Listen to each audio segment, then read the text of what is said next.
it is true, guys. NASCAR is back. They kicked off their season, well, preseason today at the Clash, an exhibition race that's been run for probably over 20 years at this point, right? But it is not at Daytona. It's actually not even near Daytona. Now, it is in LA. Like, how many miles away is that? I wonder how many miles away LA is from Daytona. But nevertheless, it is in LA now. Now, this is a new market for NASCAR. Was it a fail, a success? We'll talk about the racing that we saw. Our first ever time looking and seeing the next gen car in a pack. We have a lot to look forward to in the next few weeks. Let's jump into it right now.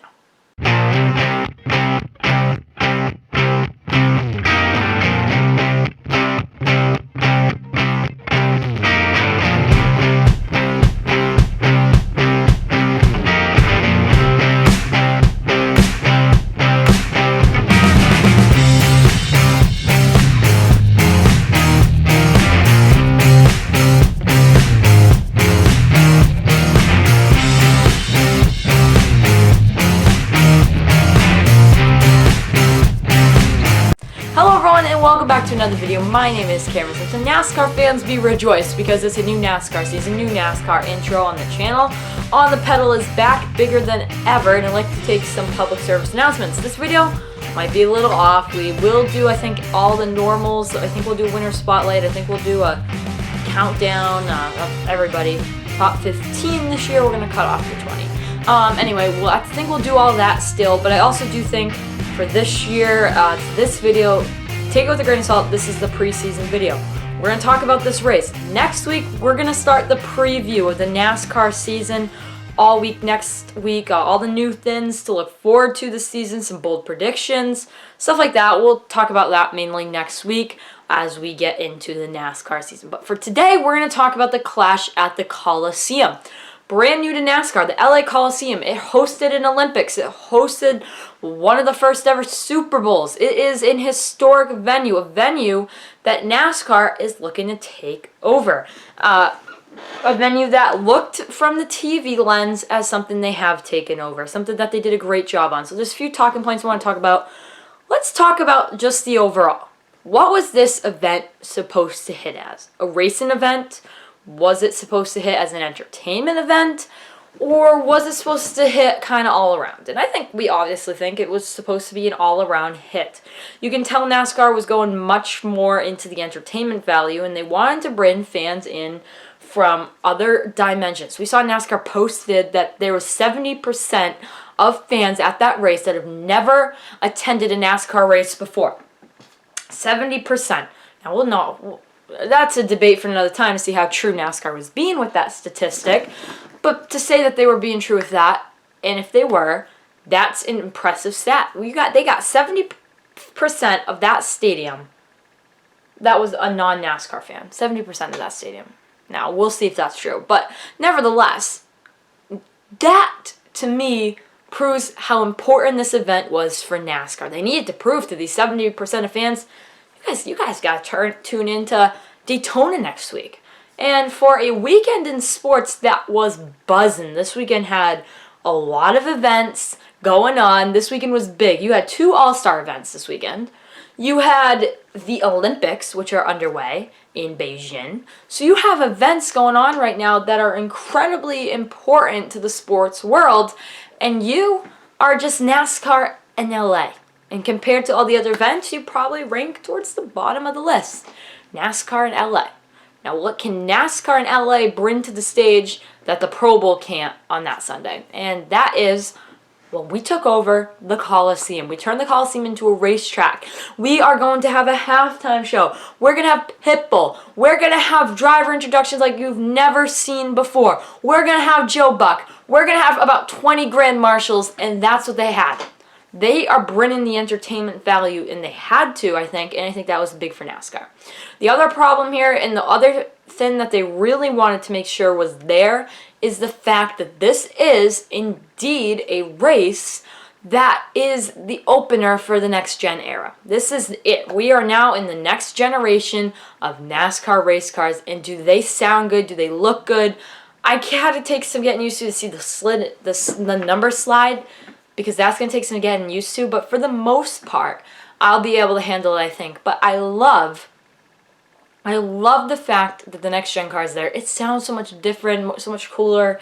The car looks so much different, and it's definitely gonna take some getting used to. But it's all in all, overall, it's a success, and I like it. I will deal with the next gen car because I think it is a very good job by NASCAR. A success, in my opinion, NASCAR did with that next gen car. So there are other pieces to this race. So let's start with the entertainment value. Did they deliver entertainment-wise? Well, obviously NASCAR had this incredibly long driver introduction. It was a long driver introduction. They walked down the steps. I thought that was cool. They got to walk down the steps. The introductions were a little different. They put some statistics out there and proved whatever. I like that Kyle Busch got some cheers as well from the fans. So they proved that they needed to do stuff a little different. They decided to do things a little different. And did it work? That's debatable. I think it kind of worked. I honestly did think that it did kind of work, and NASCAR did a decent job with it. But nevertheless, the entertainment of that was so cool. Then on the track, they come on, they have about 10 grand marshals. I think 10 too many. You only need one grand marshal. I don't know how many they actually had. But just think about the people they did have as a grand marshal. They had football players. They had a volleyball player, I believe. They had Jeff Gordon, obviously was, I think, the only NASCAR representative up there. So trying to, again, engage that fan base with a sport that is immensely popular, more popular than NASCAR. They're trying to do that. All right, whatever. I can deal with it, but I think it's 9. If let's say the number was 10 grand marshals, I don't know how many it was, but if it was, I think it was like 7, something like that. That's 6 too many. You only need one, and I think Jeff Gordon would have been fine. He's a good grand marshal there, but I see what they're trying to do, and it was cool to hear Joe Bucket doing an introduction at a NASCAR event. The other big entertainment aspect here was the pre-race shows. You had a Pitbull pre-race show. He did 2 songs, and I mean, on TV, it was okay. You know, we got to hear Pitbull do his thing. If you guys like Pitbull, then you probably enjoyed the concert. I don't really listen to Pitbull music, so I really didn't care for it as much as maybe some of you did that like him, that think he does a good job out there. He's a very popular performer, so I think it's good to NASCAR to use Pitbull because he owns a NASCAR team. Use Pitbull. He's a face out there. Use him when you can.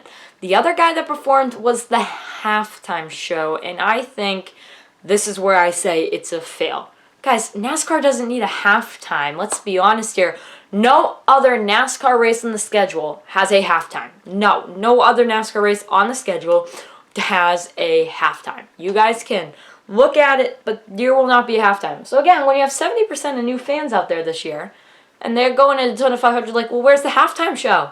Where's the halftime? I thought there was a halftime. No, guys, there is no halftime in NASCAR. There has never been a halftime in NASCAR. They did that just to put a halftime show out there with Ice Cube. Honestly, I thought Ice Cube's performance was pretty bad. I didn't know really how much it looked. I don't really know if it was better in person, but on TV, I thought they did a pretty bad job. It was very still. Like, the TV was just showing Ice Cube and some people dancing around.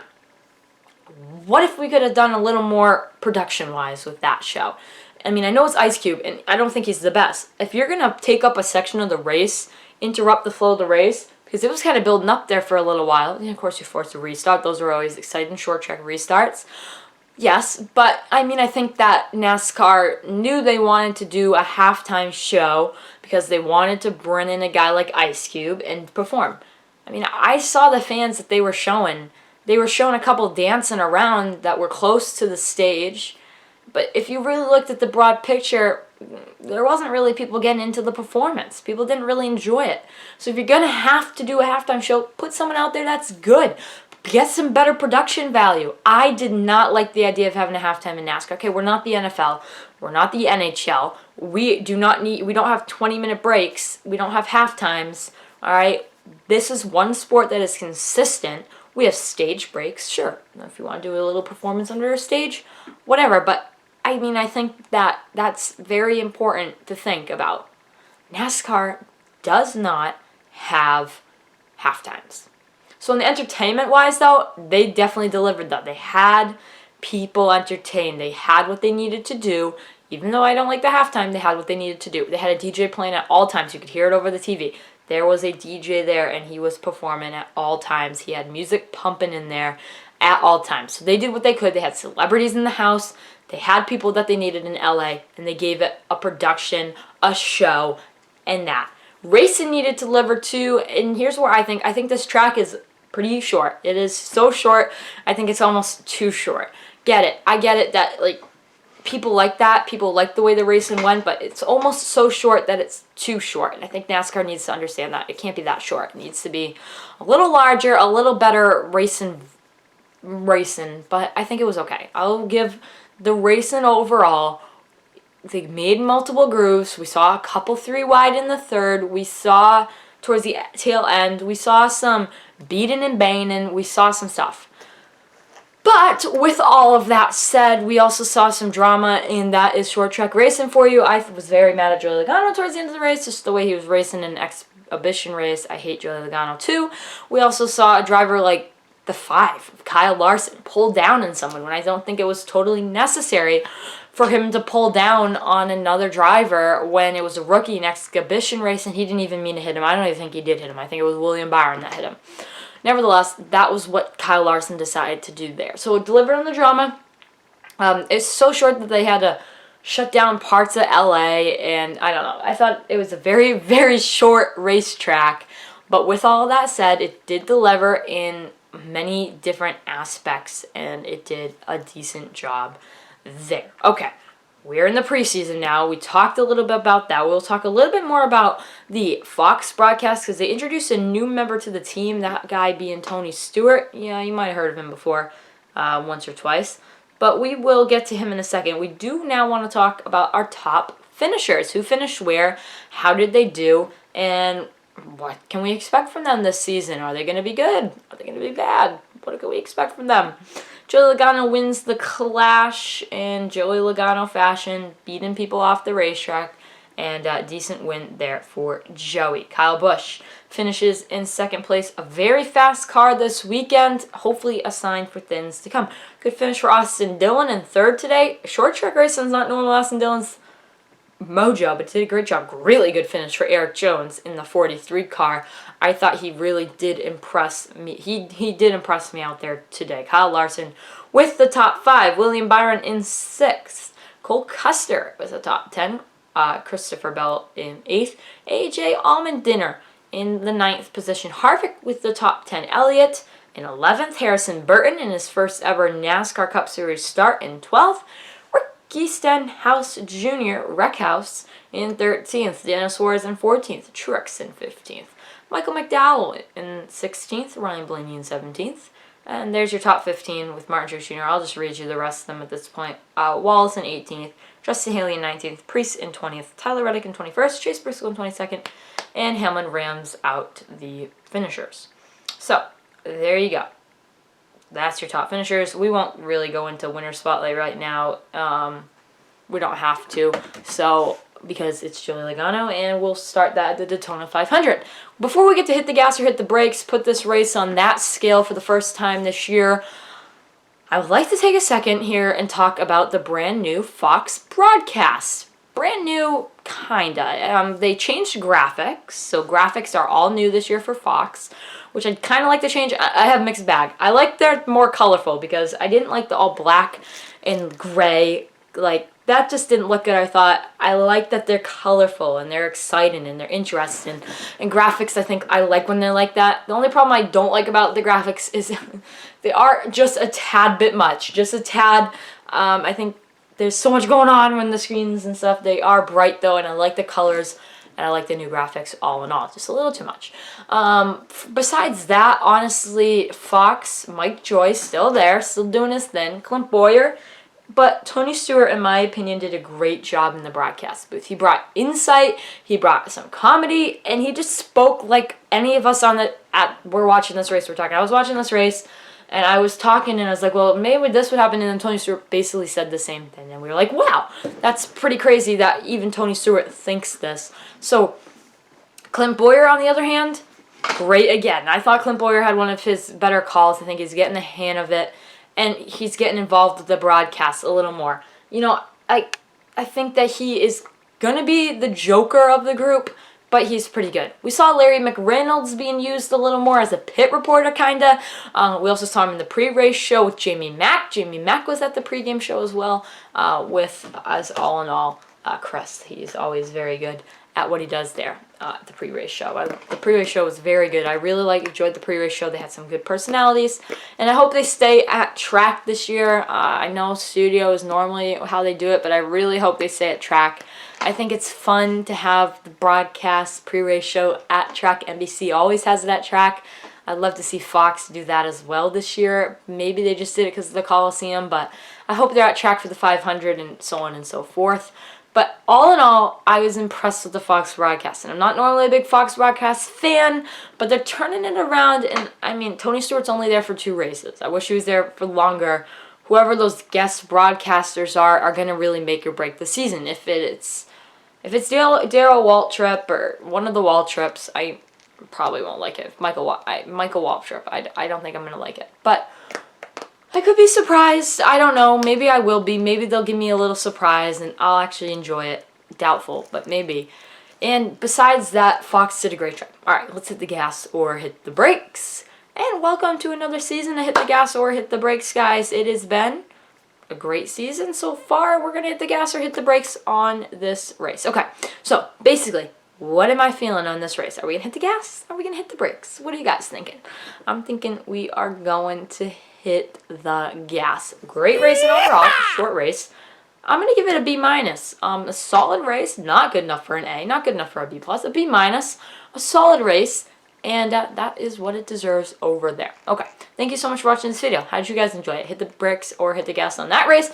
Thanks so much for watching. Have a fabulous day to all of you. Super Bowl video on Friday. And then on Monday, we're going to get ready for the NASCAR season. Get some NHL stuff in there as well, maybe. I don't know. Might be NASCAR week next week, and then we'll get back into the swing of things. All right, have a great day, everybody. Enjoy this week. I'll see you again to wrap up the week. Bye, guys.